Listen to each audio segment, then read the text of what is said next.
Here we have a 2019 Chevy Impala.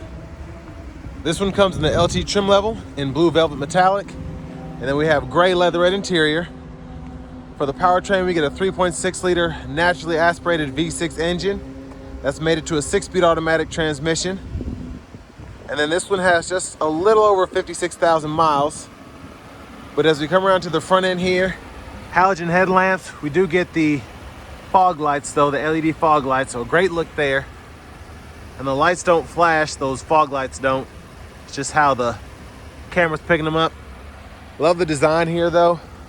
It's a really fresh design, very modern without being too over the top in my opinion. 18-inch aluminum wheels. We get passive keyless entry on all 4 doors. Power door lock controls, power windows. We have electronic rear window lock and child door locks there. And then power mirror controls. Electronic parking brakes there. We have a manual tilt and telescoping steering wheel. Hood releases there. This one does have aftermarket WeatherTech floor mats, so that's nice.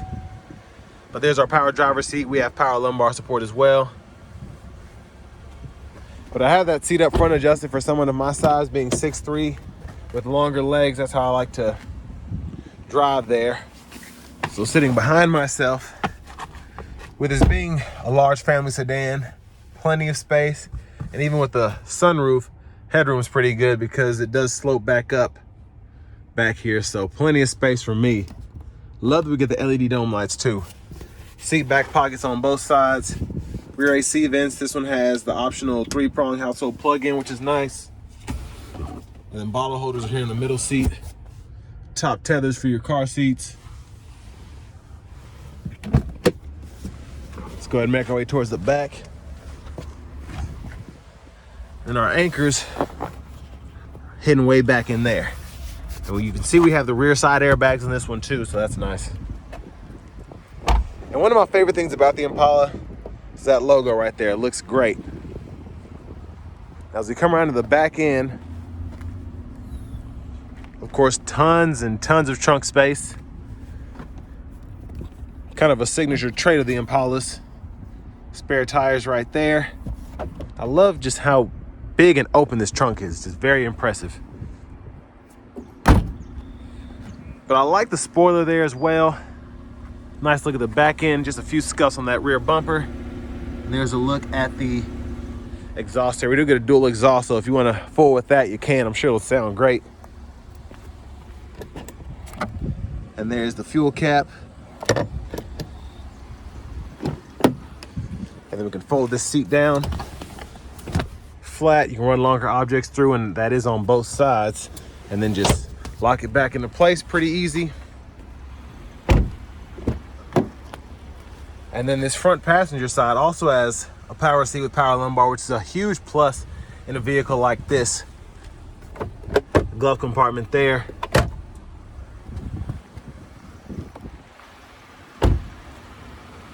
This one seems to be in great shape, honestly. You think about it, it's 5-6 years old, 56,000 miles. The tread on the tires look good. Just everything seems to be in great shape here.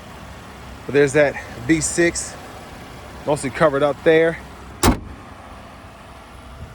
And then let's go ahead and hop in the driver's seat, take a quick look at all of your infotainment features and whatnot. So leather wrap steering wheel, we can heat here. There's the horn. Now over here to this screen, I think this is an 8-inch screen, but we do get AM, FM, XM radio, Bluetooth audio. We have wired Apple CarPlay, Android Auto compatibility. Settings here, you can change your language if you want to do that. You have different vehicle settings as well. Backup cameras there. Guidelines follow you as you turn the steering wheel. And then volume can be adjusted here. Click that to mute, and then you can hold it to power down. You can use this as a scroll knob or a tune knob, depending where you are. And you can pull up your menu in certain situations as well, depending on what function you're in there. And then we have that storage spot behind the screen there, USB-A port. And then just your random shortcuts here, change your radio source, media source, and all of that. And we do get dual zone automatic climate controls, which is nice. Fan speed can be adjusted here. Click this to turn the system on or off, and then everything else is pretty self-explanatory. Then 12 volt here, little storage, bottle holders here, and then for the shifter, pull the lever, reverse, neutral, drive, and then you do have a manual mode, and you can shift on the top of the shifter here, and in that bottom right hand corner it'll show you what gear you're in. And then we have 3-stage heated seats. You can either do the seat back or the seat back and seat bottom, traction control, and then your center console cubby space, removable tray there, pretty good size, 2 USB-A ports, an aux input, and then another 12 volter in there. And then here we have our sunroof controls, universal garage door transmitter,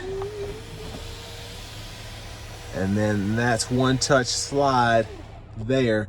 And I love how it goes pretty much all the way back there, and it's just a nice smooth sound. The sunshade and the roof itself. I think you do have to touch that twice, at least I just had to. Vanity mirror there. Back to the steering wheel, blinkers, high beams. I'm gonna toggle the auto low beams there. And then your windshield wiper controls, one time off, intermittent, low, high. We can adjust the intermittent here. And then cruise controls are here, just standard cruise. Then we have the mute, voice recognition. You can use these 4 arrows to go through your gauge cluster, which we'll do in a second. And then you can go through your track list and radio station favorites here. And then volume can be adjusted up or down there. Hazards are there. And then within the gauge cluster, the digital part, you can go back here, go to options, and then you can decide if you want to change your units from US to metric. And then you can also change your info pages if you want to. And I'll show you what's set up here. We can see our trip meters, fuel range, instant fuel economy, oil life, tire pressure sensors. A few other options that you have available to you. But push button starts there. And then here is the key fob with remote start.